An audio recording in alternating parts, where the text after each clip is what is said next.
All right, you've heard the story by now. A couple from Tennessee simply wanted to adopt a son. After what they did, it's turned into an international incident. The couple adopted a 7-year-old boy, then said he had mental disabilities that they weren't told about. So they pinned a note on him, put him on a plane, and shipped him back to Russia. Now, the government is involved. Russia's halted all adoptions to the U.S. The United States denies that claim, but Russia's waiting for an American delegation to discuss the adoption fiasco. Should governments be involved here? And what kind of picture of Americans does this paint for those in Russia and abroad, Ruth?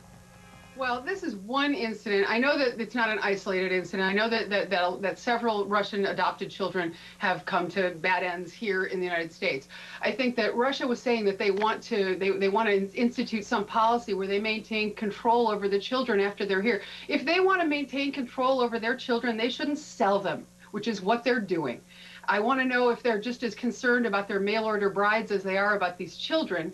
And honestly, this is a hideous, hideous occurrence. This woman is insane and needs to be prosecuted, but she needs to be prosecuted on the same child abuse charges that she'd face if that child were her genetic offspring. You know, parenthood is not a revolving door. You can't just return the kid to a Nordstrom's because he doesn't fit.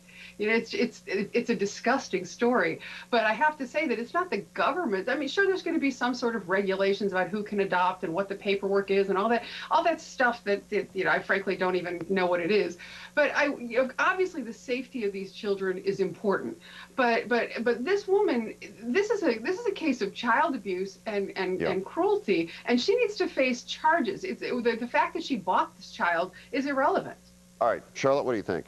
Oh, I so disagree with you, Ruth. Oh, good. You know, I'm just so offended by the way the media just makes all these assumptions and just jumps on this woman. I have empathy for her. I don't think that she went about this the right way. And I think there were resources in Tennessee that she could have looked to. For example, Vanderbilt University have a great service. Well, hold on, Ruth. Go ahead, Charlotte. Finish. But you know, but the truth is there, you know, kids are not blank slates, and I think that you can look at what she says, and actually you can see that there could be some validity to it. One of her neighbors has already come forward and said the kid tried to set the house on fire, and I can understand being fearful for your life and thinking she was, you know, having this kid saying he's going to kill you constantly, and the studies show that there is a propensity for crime that can be brought forth through the genes. And a really good example of this, there's a guy named Jeffrey Landgren who was raised by a law-abiding upper middle income family, and from day one he had these criminal tendencies, violent.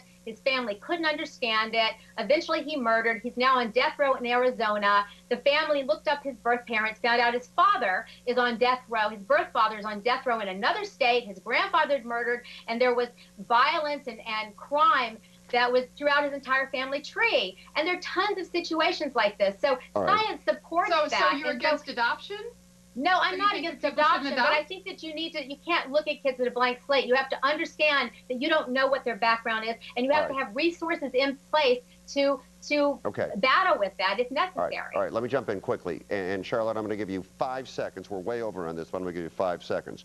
Regardless of how it played out, and in this situation, you're saying they're justified in returning the child. Are you telling me it's acceptable to put a note on a kid's shirt, put them on a plane, and simply ship them back to where they came from? Yes or no? Yes or no? No, I don't agree with the way she did it, but I have some sympathy for her situation. That's what I'm saying.